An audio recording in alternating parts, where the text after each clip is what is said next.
परमतत्व में मन को एकाग्र करना। और परमतत्व कौन है? भगवान ही परमतत्व हैं, और चूंकि वे स्वयं अर्जुन को युद्ध करने के लिए कह रहे हैं, अतः अर्जुन को युद्ध के फल से कोई सरोकार नहीं है।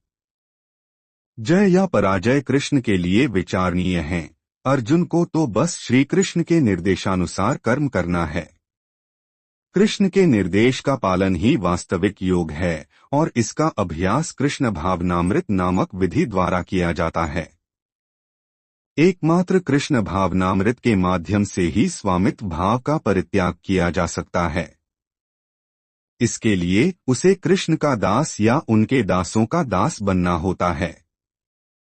कृष्ण भावनामृत में कर्म करने की यही एक विधि है, जिससे योग में स्थित होकर कर्म किया जा सकता है।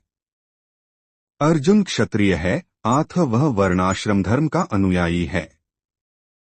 विष्णु पुराण में कहा गया है कि वर्णाश्रम धर्म का एकमात्र उद्देश्य विष्णु को प्रसन्न करना है। सांसारिक नियम है कि लोग पहले अपनी तुष्टि करते हैं, किंतु यहाँ तो अपने को तुष्ट न करके कृष्ण को तुष्ट करना है।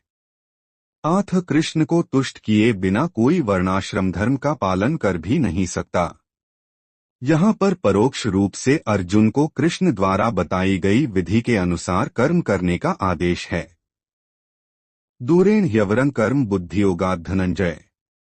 बुद्धो शरणमन्विच्छ कृपणाः फलहेतवः 49। दूरेन दूर से ही त्याग दो, ही निश्चय ही अवर्म गर्हित निंदनीय कर्म कर्म बुद्धियोगात् कृष्ण भावनामृत के बल पर धनंजय है संपत्ति को जीतने वाले बुद्धो ऐसी चेतना में शरणम पूर्ण समर्पण आश्रय अन्विच्छ प्रयत्न करो कृपणाः कंजूस व्यक्ति फलहेतवः सकाम कर्म की अभिलाषा वाले।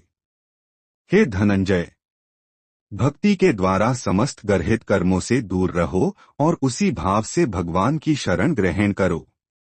जो व्यक्ति अपने सकाम कर्मफलों को भोगना चाहते हैं वे कृपण हैं। तात्पर्य, जो व्यक्ति भगवान के दास रूप में अपने स्वरूप को समझ लेता है वह कृष्ण भावनामृत में स्थित रहने के अतिरिक्त सारे कर्मों को छोड़ देता है। जीव के लिए ऐसी भक्ति कर्म का सही मार्ग है। केवल कृपण ही अपने सकाम कर्मों का फल भोगना चाहते हैं, किंतु इससे वे भवबंधन में और अधिक फंसते जाते हैं।